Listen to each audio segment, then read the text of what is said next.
I hope this series has been helpful for y'all, because we have been tackling a problem that I think is very real. I think it's very real in our world today. It's been very real in my life. And that problem is often our lack of attention on Jesus, right? I mean, life is so fast-paced. Things are so quick-moving. We've been talking about this over the month. Life is so fast-paced that it's so easy for us to lose our attention, to lose our focus on Jesus. So our goal over this series has been just to teach you some practices of how to focus like Jesus. And can I get a little bit more light in the house so we can write some stuff down here? Fantastic. So our goal over this month has been to help teach you some of those practices. So Rocky kicked us off 2 weeks ago, and he spoke about spending time with God by reading and meditating on Scripture. Then last week, Brett spoke to us about Sabbath. And he spoke to us about spend time with God by resting and delighting in His presence. And I hope these are some disciplines that you've been able to practice over these last couple weeks to help turn your attention to Jesus. And tonight, we are going to talk about one more. And this is a practice of Jesus that has really changed my life. And has been, and I know, when you say change your life, I mean, that's such a huge thing. But over these last couple months, it's something I've grown to take a lot more seriously. And it has been really affecting me in a powerful way. And I want to share that with y'all tonight. So here's my disclaimer as we get started, is that this message is really personal to me. And tonight, I am not speaking to you as a master of this discipline, as someone who has got this down, who's been doing this for years and is doing great at it. That's not the tone I'm coming at this. I'm talking to you about this tonight as a student of this practice, as a practice that I've actually not done a great job with for a lot of my life, but it is something that I am truly attempting to take seriously, and I do see this as really affecting my life in a positive way, and I believe that if y'all take this seriously too, it will do the same for you. So, here we go. I'm going to talk to you about a week in the life of a Christian teenager. So, maybe this looks something like your week. You have to fill in the details yourself of what that looks like exactly. So it starts off on Sunday. On Sunday, you go to church. You go to church Sunday morning. Maybe you're serving back here with Oasis or Graceland. Maybe you're sitting in the sermon. Whatever that looks like for you, you spend some time in church Sunday morning. Then, I don't know what your afternoon looks like. Maybe you go and get a meal with your family afterwards. Then you come here to youth night, you hear a message, you spend some time in worship, you talk about it in small group. Maybe you leave that day feeling really connected to God. Right? Like you've spent this awesome time at church. I mean, I hope that's something for you. Maybe that's not. Maybe you would say that's not your story. But for a lot of us, I think Sunday is a really easy day to be a Christian, right? I mean, it's when we're gathered together with a lot of other people who also love Jesus, who are also following Him. And you leave Sunday kind of maybe with some conviction of this is something I need to go and do in this week. Maybe you even set out a plan that, hey, I'm going to practice this. Then Monday morning comes, and maybe you oversleep a little bit, you press snooze a couple times on the alarm, and then you get up and you are in a rush because you're gonna get to school, right? And the day, it's already in a rush, so you gotta quickly get up, get dressed, get showered, grab a granola bar, and get out. You hit the road, you're rushing to school, you get to school fills your whole day, right? I mean, I'm not telling anything new to you. You're in school all day, you got 8 hours in there, you're talking with some friends, spending time in school, and then you go home. And what do you have to do? You have more school to do. But, you're trying to do some homework, you get a notification that your favorite YouTube channel just dropped a new video, you decide to stop your homework, you watch that video for a little while, that video then recommends another video, so you watch that video, and you don't really get your homework done, but then you've got dinner, so you go, you have dinner, then you go back, okay, you gotta go back, you gotta finish that homework. But it's getting late, you're kind of tired of homework, so you pop on The Office, you watch a couple episodes of The Office as you're simultaneously trying to do homework, but we all know that multitasking does not really work, but we all try to do it anyway, at least if you're anything like me, you do. And you get through homework, you go to bed, and that's your day. And Tuesday comes along, and it kind of looks the same, right? You go to school, get the same thing. Maybe you got sports ball practice Tuesday afternoon to add to the dynamic. And then Wednesday comes along, it's the same thing, it's repeat. Same thing on Thursday, same thing on Friday, maybe Friday night you're going to your high school football game on Friday night. Saturday comes, and Saturday, you're ready to spend some time. You just want some me time, right? You want to relax. It's been a busy, hectic week. So you sleep in a little bit that morning, maybe sleep in until 11 or so, and then you get up, you mess around on your phone for a while, check social media, watch a couple videos on YouTube, do whatever your drill is there. Then maybe you get a sports ball game that day, maybe you're gonna go hang out with friends, maybe you're having some family time, whatever your Saturday festivities look like. Sunday comes around, you get up Sunday morning, you're getting ready to go to church.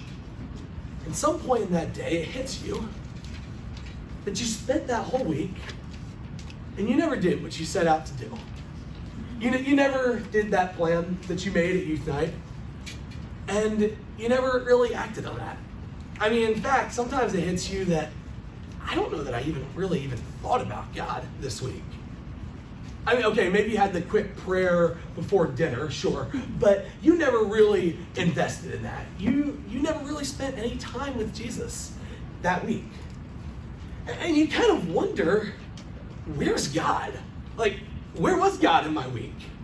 I mean, if we're supposed to, wouldn't it be so much easier to pray, to read the Bible, to practice Sabbath, to do all those things if you just saw God acting in your week all the time, and you saw him showing up in different ways, but you kind of go through the whole week and you're like, I don't even know where God was this week. Why didn't he show himself to me in some way? I want to be a good Christian, I want to do these things, but sometimes just don't really even see where God is in your daily life. I don't know if you feel like this sometimes, but I know I have. I can speak very personally to that, is that I've felt this in my life. And we just wonder, God is always with us. Sure, we hear that at church, but why doesn't he show himself in our life? Why do we so frequently feel disconnected from God? That's your first blank if you're taking notes. Why do we so frequently feel disconnected from God? That's what I want to talk about tonight. And if I were to ask us all to be extremely vulnerable right now, and ask you to raise your hand if you felt this before, if you felt disconnected from God, I'm not going to ask you to do that, but if I was, I just imagine we would see most of the hands in this room would go up. You felt this at some point in your life. And I think small group leaders would probably say, you probably felt this too at some point in your life. You felt just a little bit disconnected from God in your daily life. So why is that? What's perpetuating this problem? And why do we so often feel disconnected from God?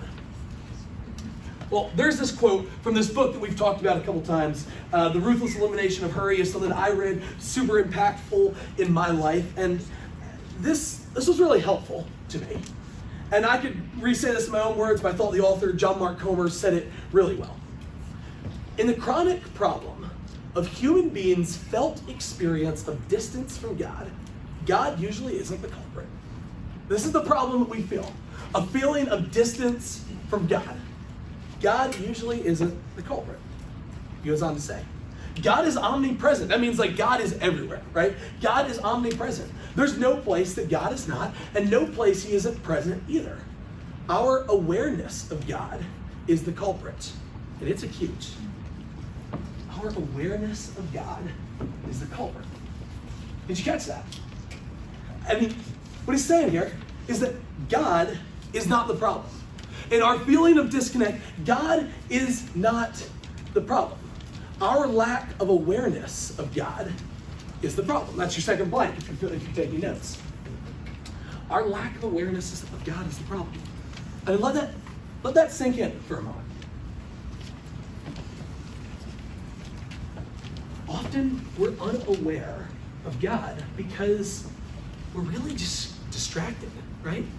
We get distracted in our life. We have so many other things going on, and I get it. Man, I'm in the same boat. We have so many other things going on that it's so easy to slip into that, and we go that whole week without thinking about God or without acting on our plan to get closer to Him because we're just not aware of Him.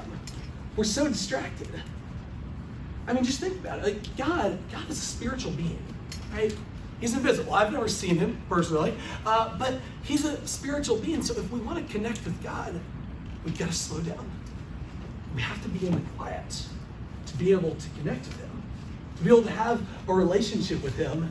And that can be really hard because that requires quiet, but our lives are really loud. Our lives are really loud. And we all shared, I think most of us shared in the beginning here that we prefer to have some kind of music on or something when you are studying. And I get it, I'm in the same boat, I'm right there with you. I always like to have some kind of noise on. And I just want you to think for a second, maybe you can, this isn't a blank, but you can jot this down on your piece of paper. On average, how much time on a day do you think you spend in the quiet? So like on average, if you kind of think through your day of maybe the time you're in the car, maybe you probably have music on then, maybe when you're in the shower, it's quiet. If you're like me, sometimes you're playing music while you're in the shower. But like how much on average, just write down just like a time, what do you think, how often, how much time do you spend in the quiet? If you're like most of us, the number's probably pretty low, right? Because we like noise. We like having some kind of noise going most of the time, at least I do. And I know like the AirPods, Galaxy Buds, kind of like really perpetuate that for me.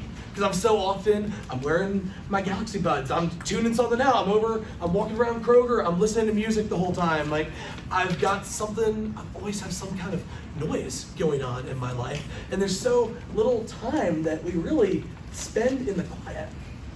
I mean, the truth is that if we were to just stop talking right now and we just got really quiet, it would make some of us pretty uncomfortable.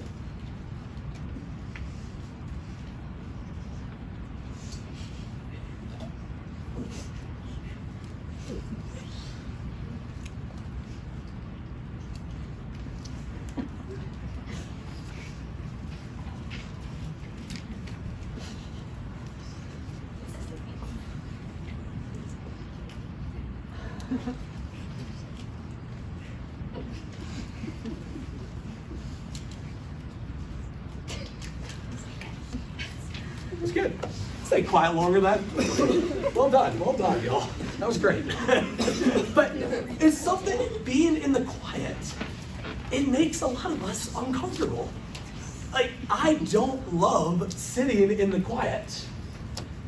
And maybe this is just a product of living in the modern world, right? Like maybe it's just the fact that, hey, we're in the modern world, so there's a lot of noise all the time. We have music going, we have podcasts, we have whatever that is, TV shows, watching YouTube, TikTok, but maybe it's just a product of living in the modern world. But I also think maybe the amount of noise, maybe there's something a little darker going on at times. Maybe, well, okay, here's a quote. Y'all know C.S. Lewis? Y'all heard C.S. Lewis? Guy, he wrote Chronicles of Narnia. If you've read those before, know the stories, I'm a big fan of C.S. Lewis. C.S. Lewis said this. C.S. Lewis said, "The devil's realm is a kingdom of noise." That's on your sheet if you're taking notes. The devil's realm is a kingdom of noise. And this quote kind of struck me. And I thought it was pretty intense. And he goes on to explain, like, what he's talking about here is he's saying that it's a kingdom of noise because when we're in the noise, when it's constantly loud, you can never be quiet and you can never connect with God. And what if this distraction, the noise that we face on a daily basis, what if it's actually like a part of a larger diabolical scheme to like pull us away from God? Now, here's what I'm not saying at all. I'm not saying that AirPods were made by the devil. And I'm not saying that music is bad or YouTube is bad or TV or whatever your noise of choice is. Not at all. But all I am saying is that I do think that the devil does not want us to connect with God. And I do think that he might use some really good things, like music, to try to pull us away from God. I do think that he might try to use those things to distract us in our daily lives, to keep us away from connecting from God. It's not that those things are bad, but it's that he might try to use some good things to pull us away from God. We are distracting ourselves into oblivion, preventing ourselves from experiencing what really matters. Now, like I said, this is a learning journey for me because I feel like I have fallen into this so often. And this hit me like a ton of bricks when I started to learn this, when I started to realize what distraction, what noise was doing in my life. This is a journey I've been on for like the last couple months, and if you want to hear more about this, talk to me afterwards. I'd love to share with you. But I used to take a lot of pride in how much I listened to, how much stuff I listened to. Like, I'm the kind of person that I love to be well informed on any subject. Like, if you come and ask me a question, I want to have an educated opinion on that topic. So I listen to so many podcasts. Like, throughout the day, I'm listening to podcasts, I'm listening to audiobooks, and I'm always listening to something because I want to be educated on whatever's going on in the world. And I used to think, man, that's such a great thing. Then I started to realize what that was doing. I mean, even if it's a good thing that I'm listening to, it's distracting me from what really matters. And it was starting to distract me from what mattered the most in my life. It was starting to lead me to a spot where I wasn't experiencing as much intimacy in my relationship with God. It led me to a point to where not only in just my relationship with God, but the goals that matter in my life, things that I want to achieve in my life, I was becoming distracted from those things because I'm constantly listening to something else. I'm never sitting in the quiet. I'm never taking time to process what's really important in my life, what really matters to me. What kind of person do I want to be in 10 years? Am I going on the direction to move in that way? Am I moving in that direction? I started to see that I was distracting myself from what really mattered. I was distracted from God. So what do we do? What do we do about this problem? What do we do about the distraction, the noise, the kingdom of noise that we are all living into? How do we experience a consistent connection with God? So we don't have that feeling of disconnect throughout our week. We don't have that feeling of, man, on Sunday I feel so connected with God, but then on Monday, on Tuesday, maybe it takes till Thursday till that fully wears off for you. And then it's like Thursday is like, I don't really feel connected to God at all. What do we do? Well, I believe that the first place that we should look as followers of Jesus is the life of Jesus. And I think as disciples of Jesus, that's always the model that we should look to. So, is there a practice from Jesus' life that can help us out with this? Did Jesus do something that helped him maintain a consistent connection with God? I would say yes, he did. The gospel authors record all throughout their gospel accounts, they record all these moments of Jesus' life of where he connected with God in the quiet place. And we could probably go through a whole list of this and spend 35 minutes talking about all of these individual moments, but I just chose a sampling of just a couple moments here. This is from Mark chapter 1, verse 35. This is right after Jesus. He's had this big day of ministry. He's going out, he's casting out demons, he's healing people, he's preaching.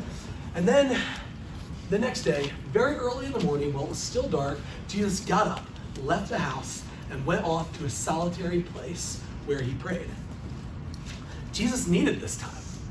Jesus needed to connect with God. Let that sink in. Jesus needed to connect with God. He needed to go to the quiet place to connect with him. And he's God. Like, if he needs to do it, then I certainly know that I do. Here's another one. This is from Luke chapter 5, verse 15. Now, this is like a moment where there's all this news is spreading about Jesus. People are hearing that, oh, Jesus, he's doing all these miracles. He's casting out demons. Like, everyone, they want to come and see him. People are surrounding around him. It's getting crazy in his life. Yet the news about him, Jesus, spread all the more. So the crowds of people came to hear him and to be healed of their sickness. But Jesus often withdrew to a lonely place and prayed. He withdrew. In the distractions of his life, of his ministry, he had to withdraw to pray.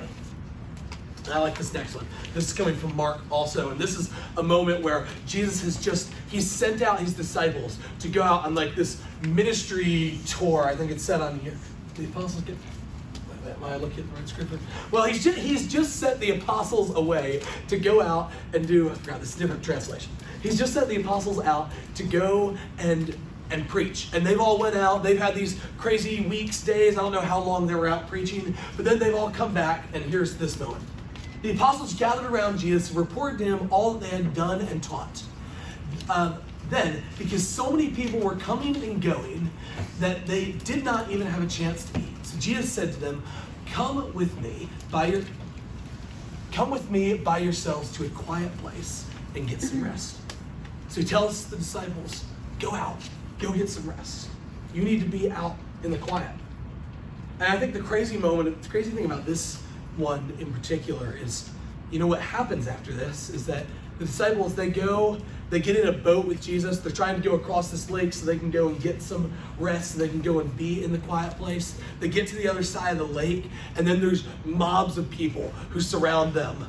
And just imagine, if you're trying to get away, you're trying to be alone for a little while. If any of you, if you're introverted and you just want to get alone and you need to be in the quiet to connect with God, and he's trying to get alone, and then this mob of people comes and meets Jesus. But Jesus, he still looks at those people with compassion. This is the story where he feeds the 5,000. And it's this crazy, awesome story, this awesome miracle. They were trying to get away and be in the quiet.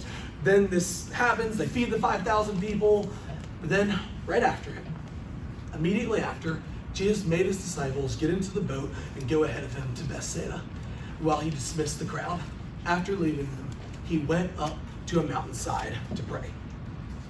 So even when distractions were showing up in Jesus' life, he still made that time to get to the quiet place and to pray. And the last one that came to my mind, and I don't have a specific verse for this, but is the end of Jesus' life, just before his death. He knows he's about to go to the cross. In a few hours, he's about to be brutally tortured and murdered. And what does he do in that moment to connect with God? Jesus knows that he needs to get strength somewhere because he is about to face the most horrific thing you can imagine. He knows he needs to get some strength. What does he do? He goes to the quiet place. He goes out to the garden, and he has this moment, this crazy moment of just prayer, of communing with God alone in the garden. In the distractions of his own life, Jesus knew that he needed to be alone in the quiet place to connect with his Father. So, Jesus needed to be in the quiet place. He needed that to connect with his Father. So we certainly do. I think we should do likewise. And that's what I'm going to encourage y'all to do tonight, is to spend time in the quiet, is to quiet the noise in our lives so that we can connect with God. But to be truly quiet, if you want to be truly quiet, we must quiet both external noise and internal noise.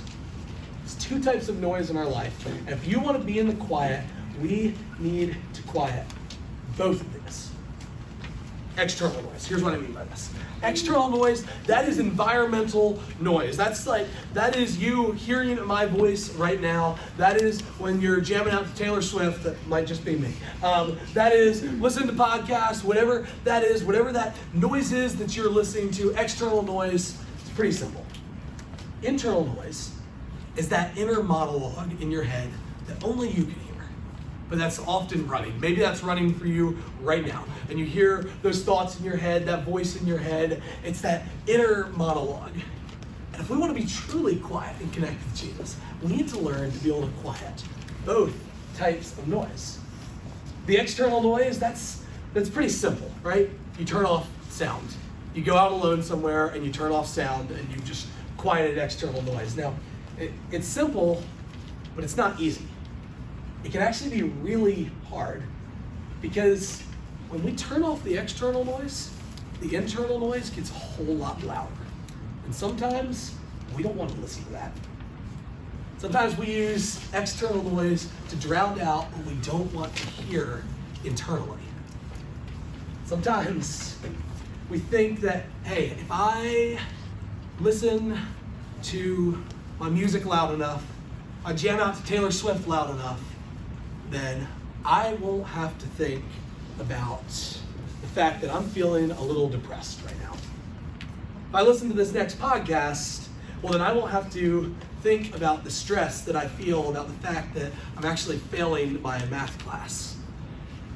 If I play that YouTube video and just keep watching on autoplay for a while, then I won't have to think about whatever it is. You fill in that blank.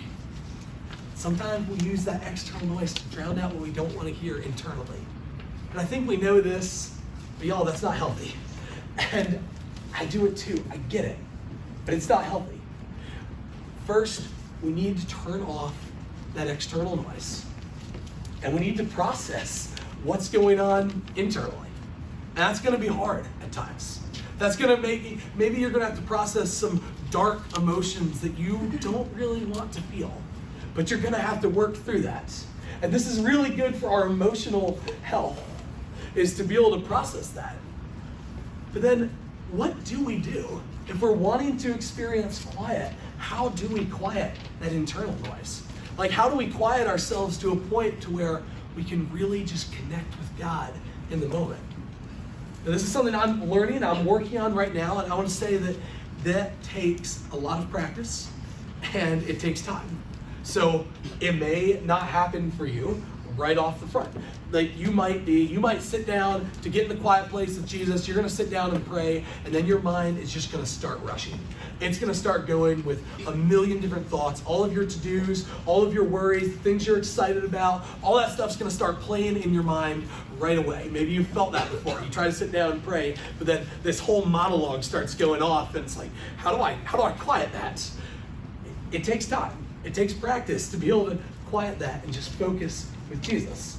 So I want to say that it might take you some time. It may not happen right away. But what I have seen is that the more I've practiced this, the easier that has become, to where I've been able to get to a place to where I can quiet that. And I can focus on Jesus. I can connect with him in the moment. And that's critical if we want to have that connection with him. We've got to be able to connect with him in the moment. And in just a few minutes, we are actually going to try something together.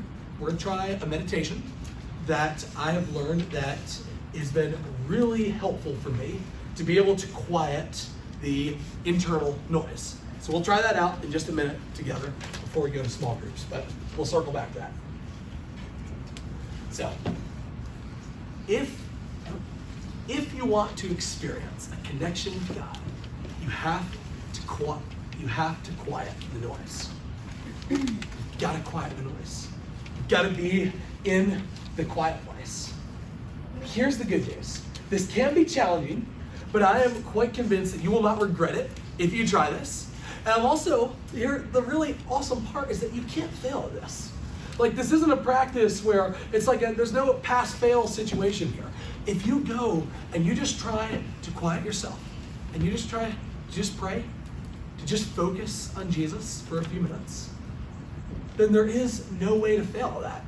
And it might be hard for you at first. You might only be able to start with 2 minutes. Start where you are, not where you want to be. So if you can do 2 minutes of sitting in the quiet, focusing on Jesus, that is just amazing. I think that is so cool. But maybe if you can do 2 minutes, you think 2 minutes is easy, maybe you can do 5. Maybe you can try 10 minutes.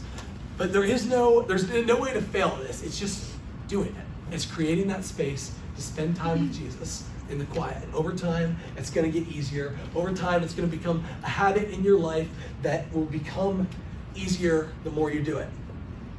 So my bottom line tonight is to spend time with God by practicing silence and solitude. I really believe that this is a discipline that if we take seriously, it'll change your life. Spend time with God by practicing silence and solitude.